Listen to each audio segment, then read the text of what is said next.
प्रसिद्ध सूर्य उपाध्याय साधु सर्व अर्थ के प्रकाशी मांगलिक उपकारी है। तिनको स्वरूप जाने रागते भई जो भक्ति काहे को नवाए स्तुति को चारी है। धन्य धन्य दिन हित काज सब आज भय कर जोरी बार बार वंदना हमारी है। मंगल कल्याण सुख ऐसो हम चाहत हैं। हो मेरी ऐसी दशा जैसी तुम धारी है। हो मेरी ऐसी दशा जैसी तुम धारी है। मंगलमय मंगल करण विध राग विज्ञान नमो ताई जाते भई हर हंतारी महान।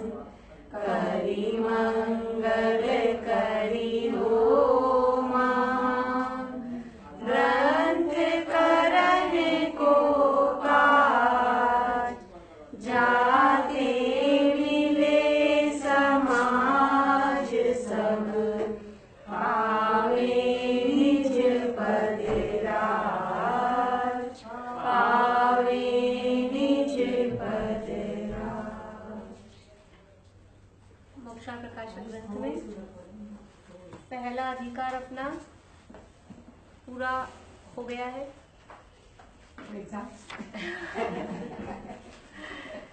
अभी एक का लिखा कभी हुआ तो दूसरे वापस अभी तो आदत में दे लेंगे। गैप है, 4-5 दिन का गैप है एक पेपर से दूसरे पेपर में। यहाँ पहले अधिकार में अपन ने एंड तो कर ही लिया था मोक्षा प्रकाशक ग्रंथ की सार्थकता, और फिर वहाँ उदाहरण दिया था लास्ट में कि जैसे कोड़ी को अमृत पान कराए, बड़े दरिद्री को अवलोकन मात्र चिंतामणि रत्न की प्राप्ति हो और वह अवलोकन ना करे तो उसकी अभागे की महिमा तो हमसे नहीं होती है। मतलब ये जो सब कुछ भी मिल गया है ये बहुत महान पुण्य का उदय है।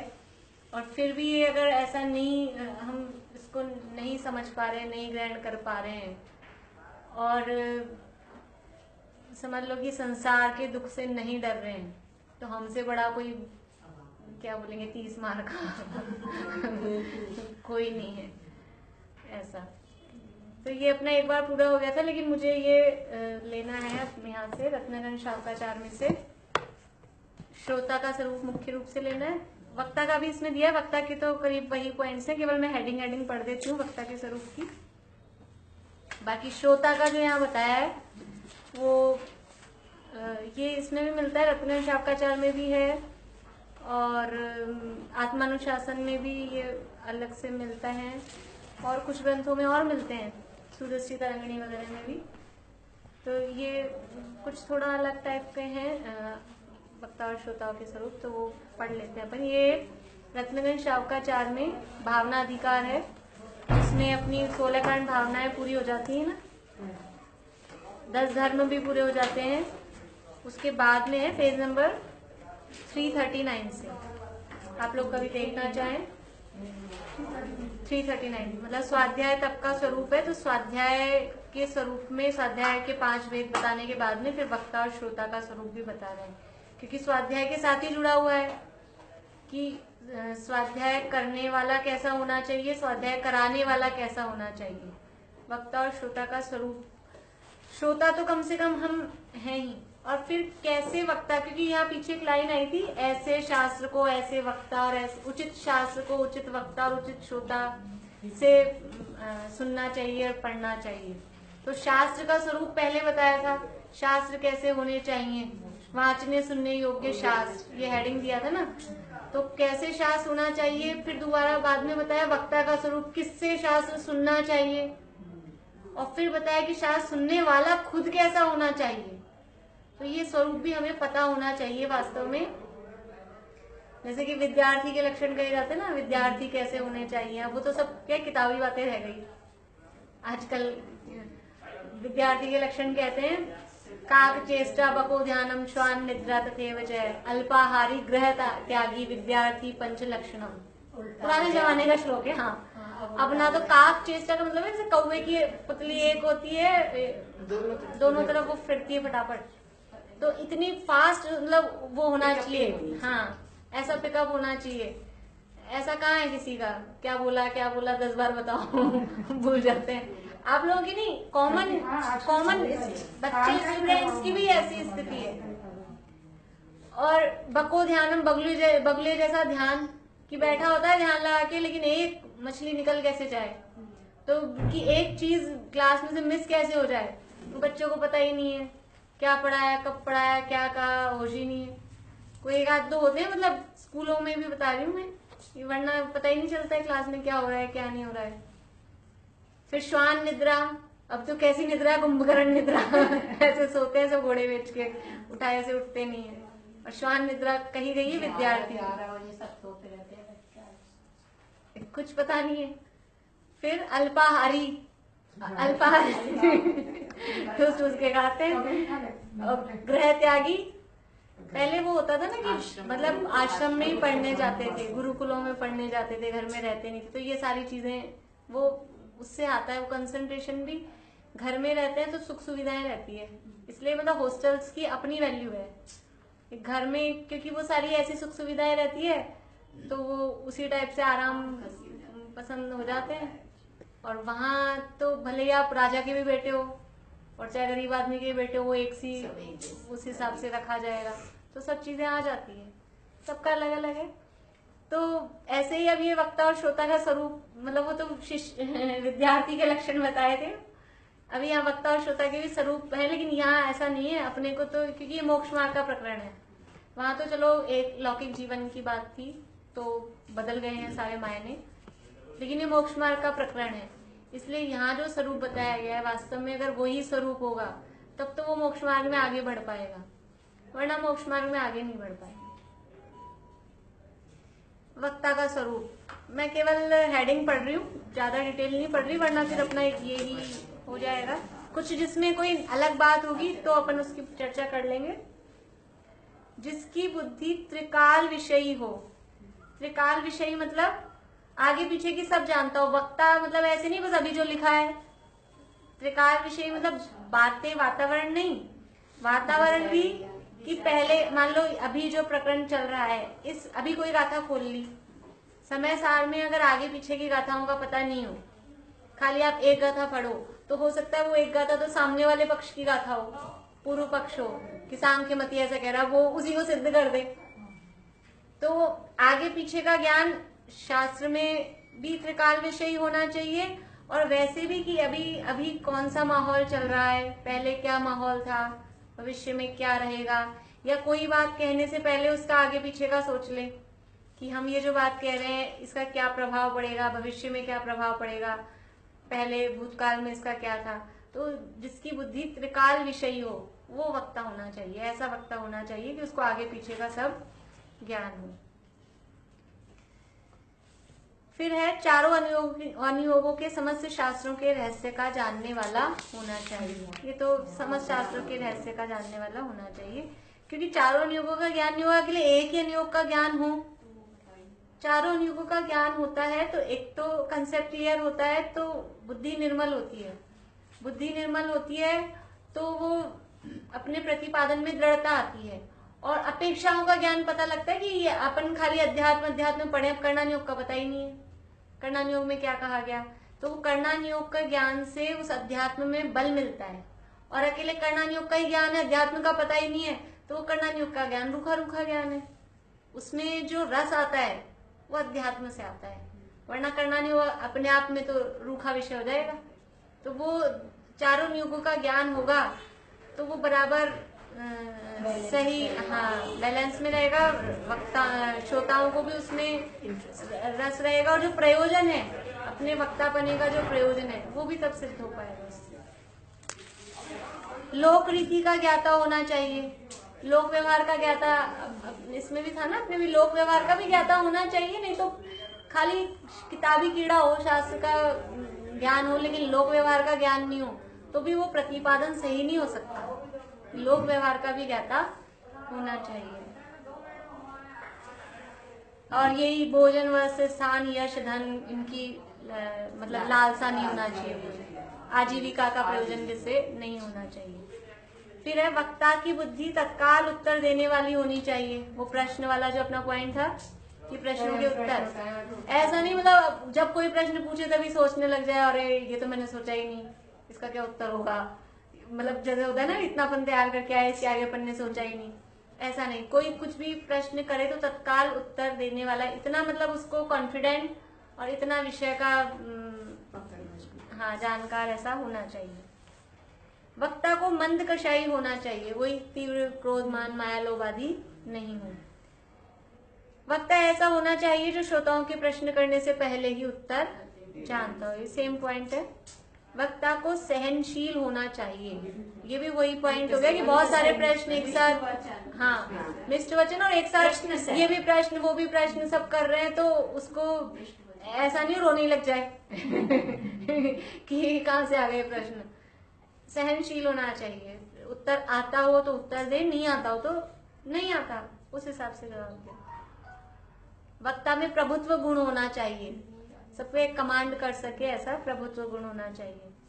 वक्ता को दूसरों के मन को हरने वाला होना चाहिए, मतलब कि जो सभी को प्रिय हो, दूसरों को जो प्रिय नहीं होगा ऐसा वक्ता हो पहले, जिसे श्रोता पसंद नहीं करते हो, तो वो बात भी बैठ भी जाएंगे तो वो कान में जाएगी, बाकी अंदर नहीं जाएगी, क्योंकि वो वक्ता पसंद नहीं है।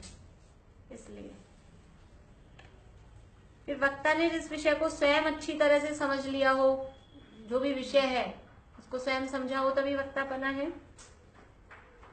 और इसी प्रकार से व्यवहार में, व्यापार धर्म आदि में उसका कोई, यानी क्या बोलते हैं, उस पर कोई लोक में लेन देन व्यवहार में, मतलब उसकी अच्छी रेपुटेशन हो, उस पर कोई इस तरह का उज्जवल हो, उसका यश मलिन नहीं हो, ऐसी बात, वही वाली बातें हैं।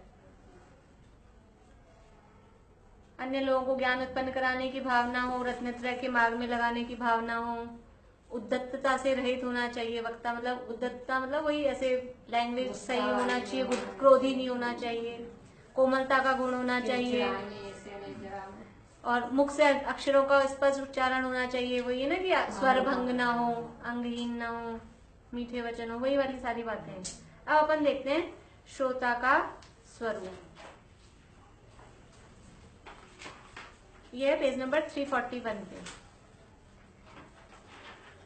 धर्मोपदेश भी मिल जाए किंतु योग्य श्रोतापना बिना धर्म ग्रहण नहीं होता।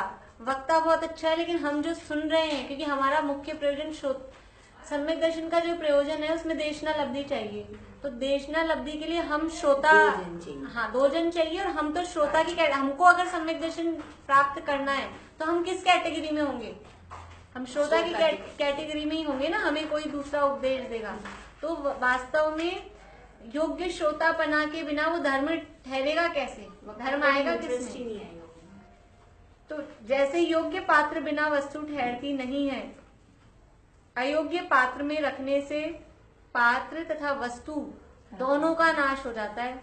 बिल्कुल मर्यादा का अच्छा दूध आया आपने, और वो जिस बर्तन में आपने निकाला वो बर्तन गंदा था, पहली बार गंदा था तो भी दूध खराब।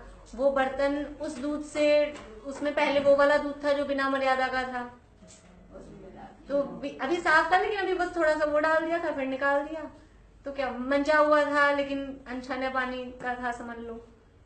तो यानी वो पात्र बिल्कुल सही होना चाहिए। आप सारी चीज खराब हो जाएगी गलत पात्र में डाल देंगे।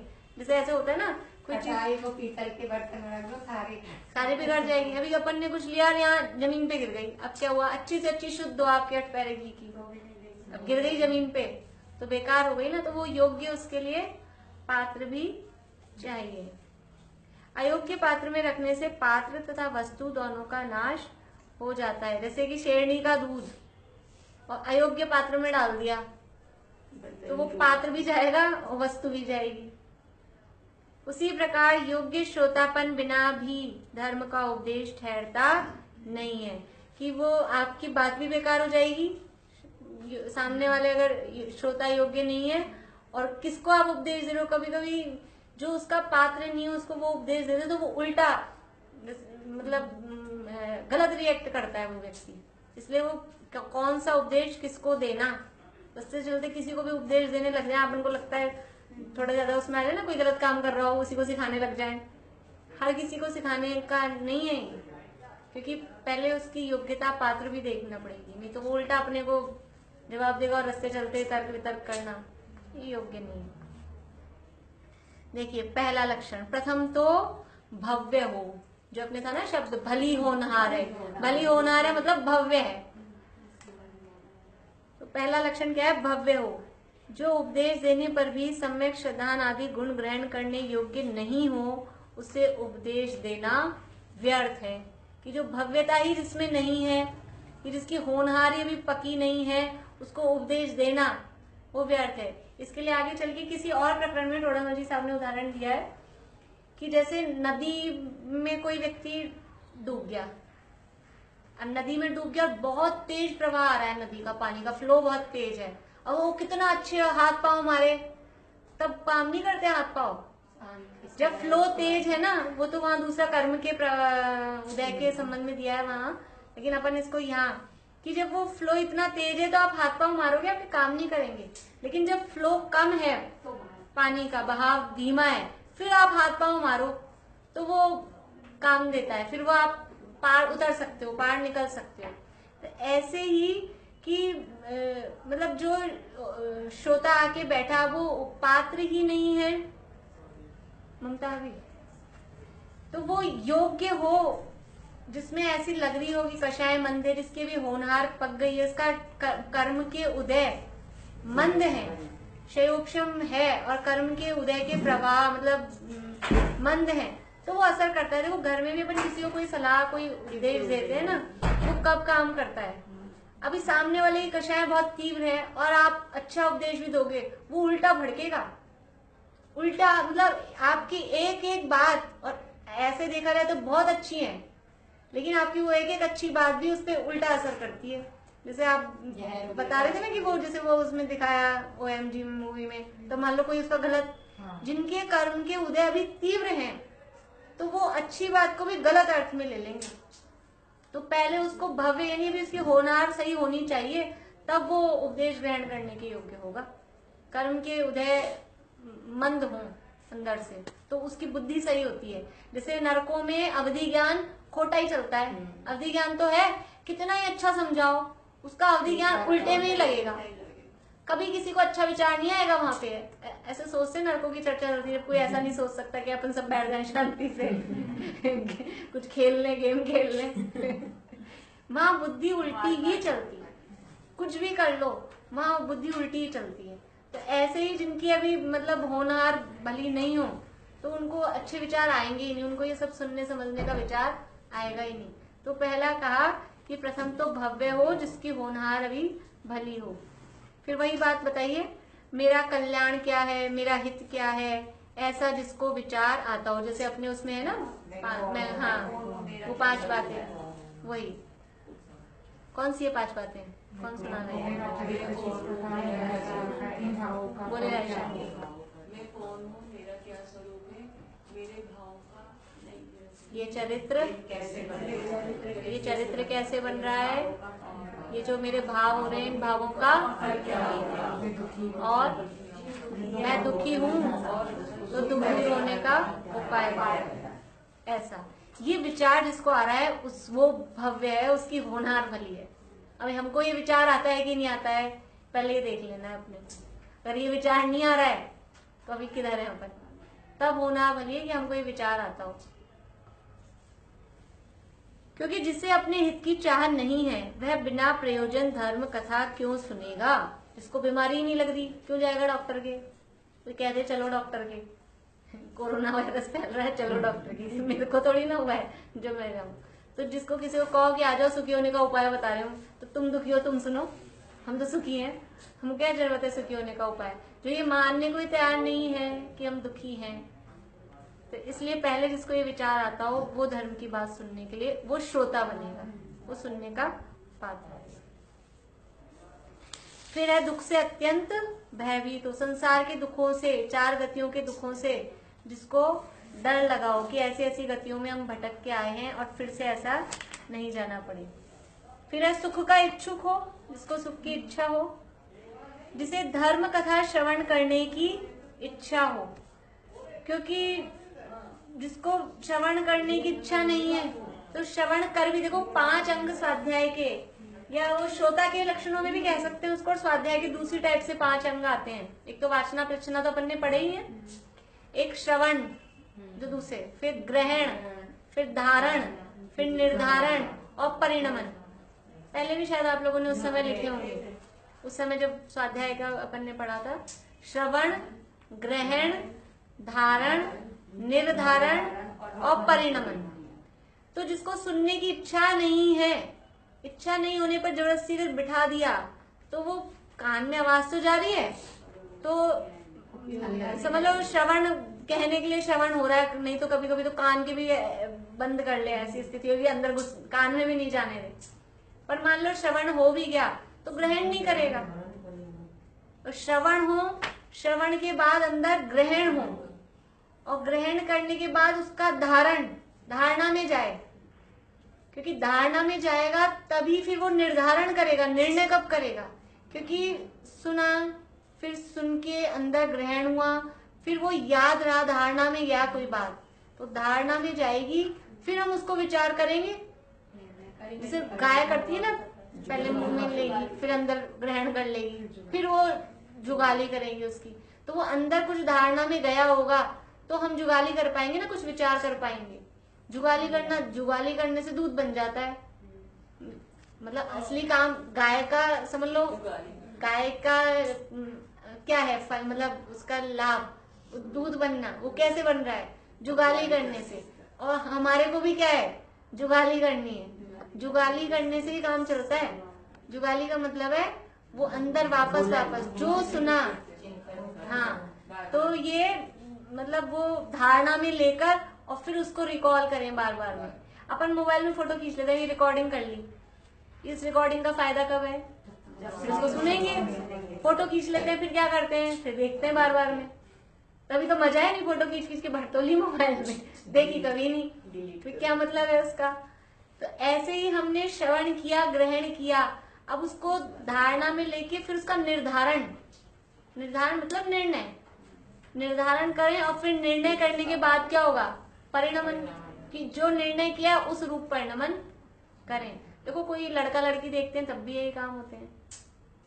लड़का लड़की देखना हो तब भी क्या होगा? पहले बात सुनेंगे, कहेंगे, चलाएंगे, है ना, फिर विचार करेंगे, फिर ग्रहण हो जाएगा, हाँ, फिर पक्की जमाएंगे, फिर निर्णय कर लेंगे, और निर्णय करने के बाद में अब निर्णय हो गया, अब परिणमन, कब करनी है शादी, कैसे करनी है, फिर परिणमन होगा।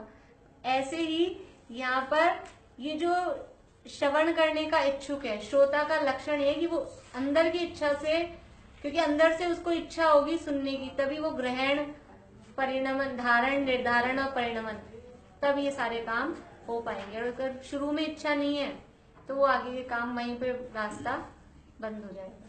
तो जिसको धर्म कथा श्रवण करने की इच्छा हो। फिर है जो विचार पूर्वक प्रश्न उत्तर द्वारा निर्णय करता हो, मतलब अगर विचार नहीं करेगा, वही उसके आगे समझ लो, श्रवण के बाद में प्रश्न उत्तर पूर्वक निर्णय, क्योंकि जिसको आगे इच्छा है, सुन लिया, सुनने के बाद जिसको निर्णय करने की इच्छा है उसको प्रश्न उठते ही हैं, कुछ ना कुछ प्रश्न उसको उठते ही है। प्रश्न उठे बिना वो रहता नहीं है, प्रश्न उठते ही हैं बीच बीच में, इसलिए वो प्रश्न उत्तर द्वारा उसको निर्णय होता है। इसके बाद में घटाग्रही नहीं होना चाहिए और युक्ति और तर्क आदि से उसको सब निर्णय करना चाहिए। ये सामान्य प्राय वो है बातें। अब बता रहे हैं श्रोता के भेद। ये तो सब तो थे श्रोता के लक्षण। अब श्रोताओं के भेद बता रहे हैं, कितने टाइप के श्रोता होते हैं। अब यहाँ प्रकरण पाकर श्रोताओं के कुछ भेद दृष्टांत द्वारा कहते हैं। इसमें ऐसे भेद नहीं किए, वो एक और दूसरे में लाऊंगी कल। उसमें हाँ, उसमें ऐसे किए हैं, उत्तम श्रोता, मध्यम श्रोता, जघन्य श्रोता, या फिर शुभ श्रोता और अशुभ श्रोता, इस टाइप से भेद किए हैं। अभी तो अपन इसमें से पढ़ लेते हैं। यहाँ सामान्य रूप से भेद किए हैं। देखिए पहला नंबर, मिट्टी के समान। कैसा श्रोता? मिट्टी के समान। जैसे मिट्टी में पानी डाले तो पानी को एब्जॉर्ब कर लेती है और एब्जॉर्ब करके नरम हो जाती है, पानी को सोख कर नरम हो जाती है। तो जैसे मिट्टी पर पानी गिर जाए तब वह नरम हो जाती है, पश्चात सूख जाने पर कठोर हो जाती है। दोनों बातें, अभी तो नरम हो गई लेकिन सूख जाएगी जब फिर कठोर हो जाएगी। उसी तरह ये श्रोता भी धर्म सुनते समय तो भावों में भीगकर कोमल हो जाते हैं और फिर बाद में, अभी देखो पहला नंबर आया है अभी। जब अपन सुनते हैं तो ऐसे लगता है बिल्कुल भीग जाते हैं, फिर तो ऐसे लगता है हाँ बिल्कुल सही है, सब सही है। ऐसा ही कहीं मतलब कहीं ज्यादा कुछ 2-4 दिन इस तरह के माहौल में रह जाए तो हम बहुत ऐसे लगने लग जाता है कि यही सब सही है। हाँ, और फिर वापस घर आ जाते हैं जब फिर कठोर हो जाते हैं। यहाँ सुनते हैं कुछ, मान लो खाने पीने की, समझ लो भक्ष्य वक्ष की बात हो, चाहे कोई धर्म पढ़ने स्वाध्याय वगैरह की बात हो, कुछ भी इस तरह की बात हो, दान देने की बात हो, वहाँ दान में वहाँ जैसे परिणाम होते हैं, घर आते ही बिल्कुल बदल जाते हैं, वो भाव ही नहीं रहते। तो वो लोग भी क्या करते हैं, इसीलिए उसी समय लिखते हैं, चाहे देर हो रही हो कि अभी तो पता है सबके परिणाम यहाँ ऐसे हैं, बाद में फिर सब बदल जाने वाले हैं। तो ये मिट्टी के समान श्रोता कहे गए। कितने ही श्रोता चालनी के समान। दूसरा पॉइंट क्या है? चालनी के समान। चलनी क्या करती है?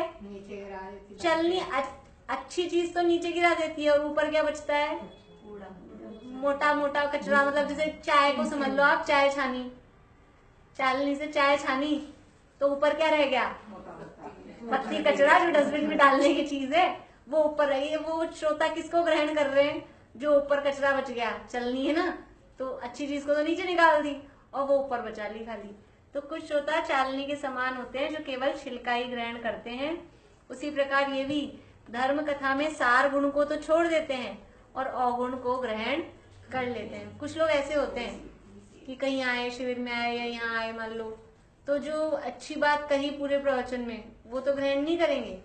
कोई गलत मीन्स कोई पॉइंट ऐसा करना नहीं हो कि कोई ऐसी बात हो गई हो उसमें, या फिर कोई ऐसी कोई चलने उठने बैठने की कोई मिस्टेक हो, उसको ग्रहण कर लेंगे। ये ऐसा, या तो मतलब माइक ही खराब था तो माइक की उसी को बस यही देखते रहेंगे कि माइक खराब था, माइक खराब था। वहाँ जो बात चल रही है, जो तत्व चल रहा है, उसको ग्रहण नहीं करेंगे। या किस अपेक्षा से बात कर रहे हैं उसको ग्रहण नहीं करेंगे। ऐसा फिर है भैंसा के समान। गुरुदेव के प्रवचन को सुन के तो बहुत जिन बोलते हैं, ये लोग तो पुण्य को भी हे बोलते हैं। कितने ही श्रोता भैंसा के समान होते हैं। भैंसा क्या करता है? जैसे स्वच्छ जल से भरे सरोवर में भैंसा प्रवेश करके समस्त सरोवर को कीचड़ में कर देता है। अच्छा साफ सुथरा सरोवर था और वो भैंसा उसमें घुसता है, वो खुद भी गंदगी से लिपटा हुआ होता है और वो क्या करता है कि सारे सरोवर में नीचे से भी उखेड़ के वो कीचड़ ऊपर लाता है भैंस। हाँ, तो ऐसे सारे सरोवर को कीचड़ में कर देता है। उसी तरह कुछ श्रोता ऐसे होते हैं कि पूरी सभा को गंदा कर देते हैं। बैठ जाएंगे, सुनना समझना नहीं है और उठपटांग कुछ प्रश्न करना है और सभा चलने नहीं देना है। इस तरह से पूरी सभा को डिस्टर्ब कर देते हैं। तो ये श्रोता कैसे हैं? भैंसा के समान। कितने ही श्रोता हंस के समान होते हैं। जैसे अभी देखो उससे अपोजिट, चलनी से अपोजिट सा है कि चलनी में तो क्या अवगुणों को ग्रहण कर रहा था, इसमें हंस क्या करता है कि हंस की चोंच कुछ समझ लो खटाई जैसी कुछ उसमें होती है, तो वो दूध में डाली तो वो मावा मतलब वो तो ग्रहण करता है, पानी उसमें रह जाता है, पानी छोड़ देता है। तो ऐसे ही जो श्रोता हंस के समान है वो जो बात चली सभा में उसमें से अच्छी बातों को सबको ग्रहण कर लेते हैं। आत्महित की बात जो असली यानी तत्व जो उसमें असली बात है उसको ग्रहण कर लेते हैं, उसको पकड़ लेते हैं। पूरी गुरुदेव का प्रवचन सुना तो गुरुदेव ने क्या कहा, उसमें बात क्या चल रही थी कि आत्मा है, शुद्धात्मा है, इसमें रमो, इसमें जमो, आत्मा उपादेय है। अब कोई उदाहरण दिया, कुछ दिया, ठीक है दिया होगा, लेकिन बात असली कहा किस लिए थी, उदाहरण किस लिए दिया। कुछ लोग उदाहरण याद रख कर लेते हैं, लेकिन वो उदाहरण क्यों दिया तो पता ही नहीं। उदाहरण बहुत बढ़िया, कहानी बहुत बढ़िया थी, कहानी दी किस लिए थी वो पता ही नहीं। तो लेकिन ये जो हंस के समान श्रोता है वो असली उस तत्व को पकड़ लेते हैं, समझ लेते हैं। कितने ही श्रोता तोता के समान होते हैं। तोता बताया था आपको मैंने कि जिनसे राम बुलवाओ तो राम बोलते हैं, रहीम बुलवाओ तो रहीम बोलते हैं, और जो भी कुछ बुलवाओ वो बोलते हैं। लेकिन ना तो उनको राम का ज्ञान है ना रहीम का ज्ञान है। उसी प्रकार जो पढ़ाओ, कुछ श्रोता ऐसे तो जो पढ़ाओ वो पढ़ लेंगे, खुद की बुद्धि नहीं लगाएंगे कि भाई ये मतलब जो व्यक्ति जो पढ़ाएगा तो बस जो वही सही है। अब थोड़ा खुद का विचार करें कि जैसे 7 तत्व की बात चल रही है तो ये कौन सा हे है, कौन सा उपाधि है, पाप पुण्य में क्या हे है, कौन से तत्व हैं, ये हे हैं, ये हैं, उपाधि हैं। थोड़ा खुद की बुद्धि लगाएं, ऐसे नहीं होती बस तोता के समान। जो रटाया पुण्य करना चाहिए, पुण्य में धर्म होता है, रट लिया। कोई कहेगा कि ये वाला काम करना चाहिए तो ये रट लिया।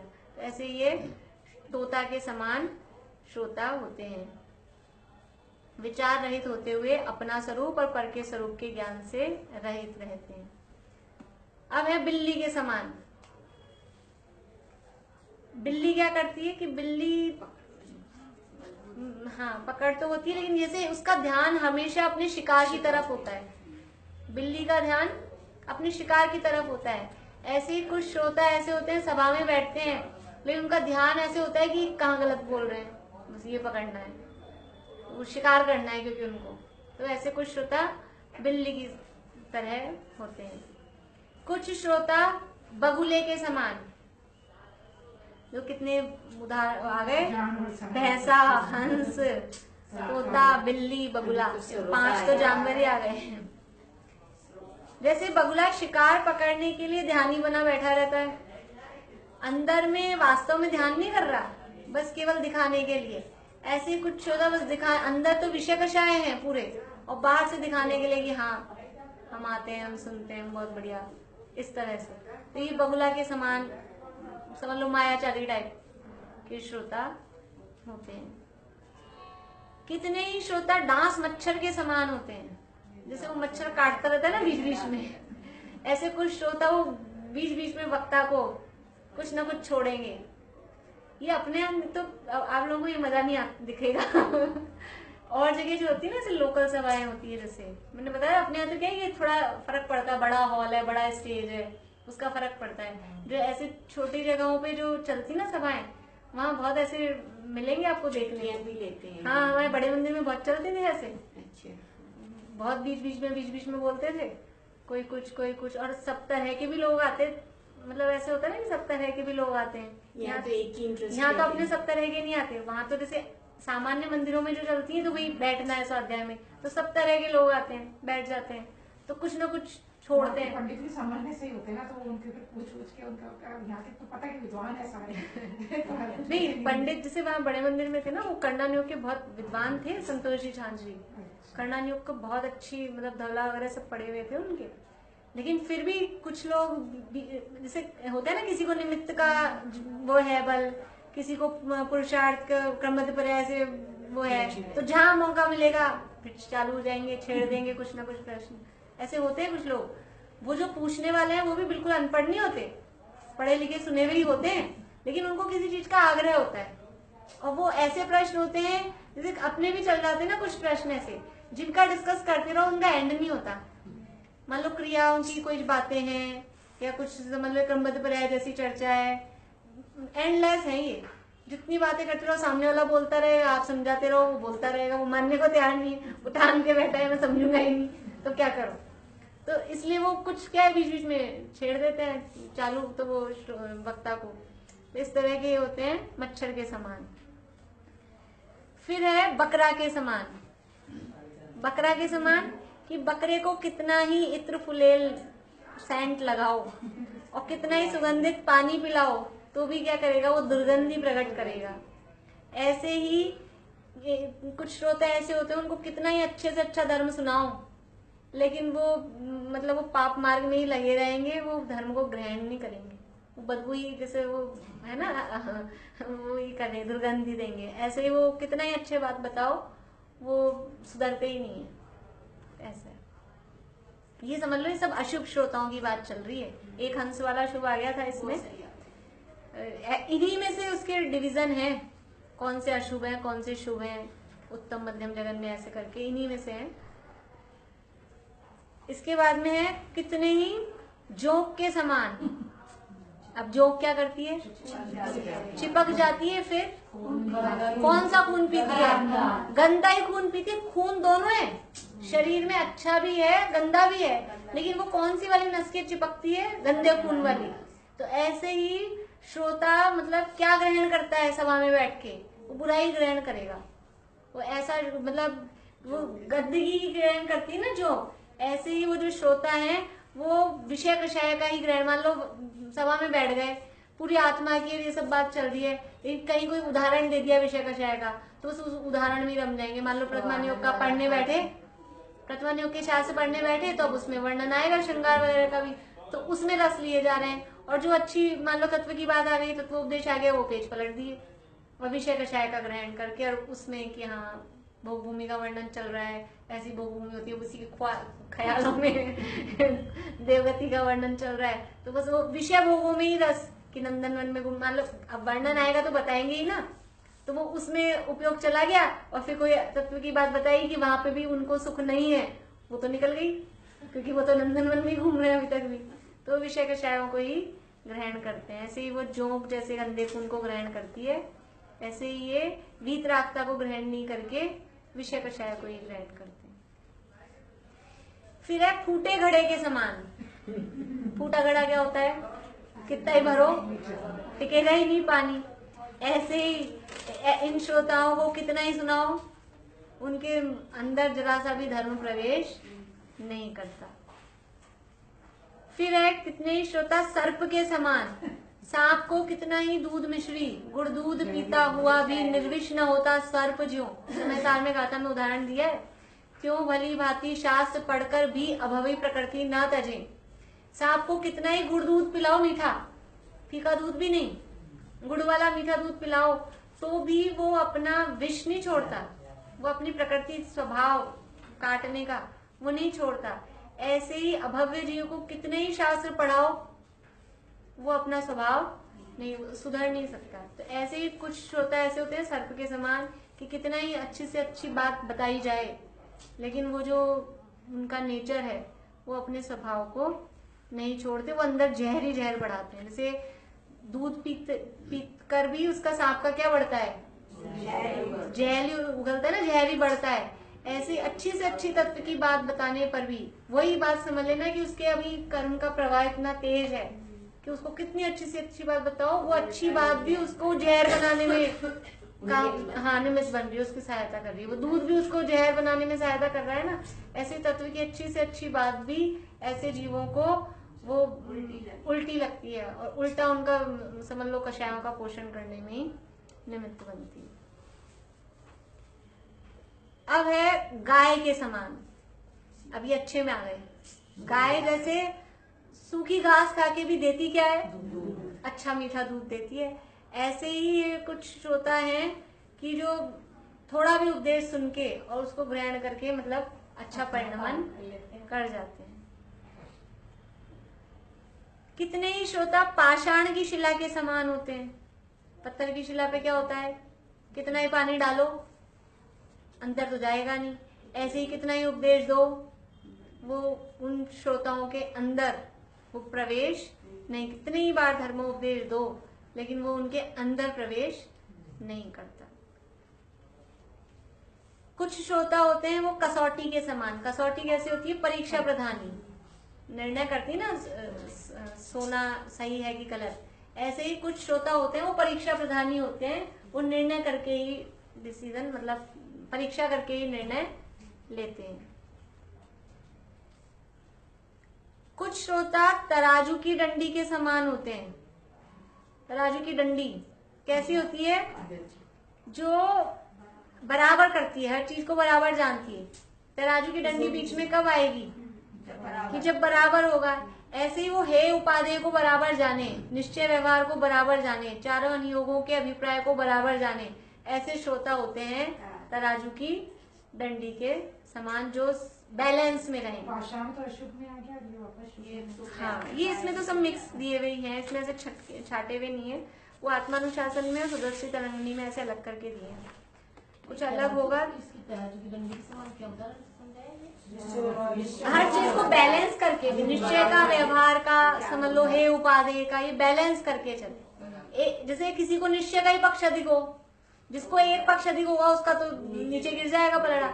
तो बैलेंस में होना चाहिए। निश्चय व्यवहार का दोनों नयों का ग्रहण, मतलब दोनों नयों का बैलेंस, कि जिनवाणी में कौन सा कथन किस नय से की अपेक्षा से, किस कथन कैसे अपेक्षा से कौन सा कथन कहा गया है, वो जिनवाणी के कथनों के अभिप्राय को समझे। वो कहलाता है बैलेंस। भले ही व्यवहार का कथन बहुत सारा होगा, जैसे भले ही हमारा सामान बहुत सारा दिखेगा, वो ज्यादा होगा, लेकिन वो जो इधर बाट है ना निश्चय का, वो दिखेगा इतना सही, लेकिन वजन होगा उसमें 1 किलो का ही। तो ऐसा वो वजन समझे, कथनों का, जिनवाणी के अभिप्राय का वजन समझे, उसमें हे उपादेय समझे, उनको बराबर बैलेंस में करके चले। तो ये तराजू की डंडी के समान श्रोता कहे गए हैं। इस प्रकार से श्रोताओं के यहाँ प्लेट कहे गए थे। अपना समय भी हो गया, बराबर टाइम पे ये पूरे भी हो गए। कल मैं वो और ले आऊंगी, कल है ना, सैटरडे है ना कल, उसमें कुछ जो, हाँ, उसमें कुछ अलग डिफरेंट होगा तो वो और देख लेंगे। उसके बाद में अब आप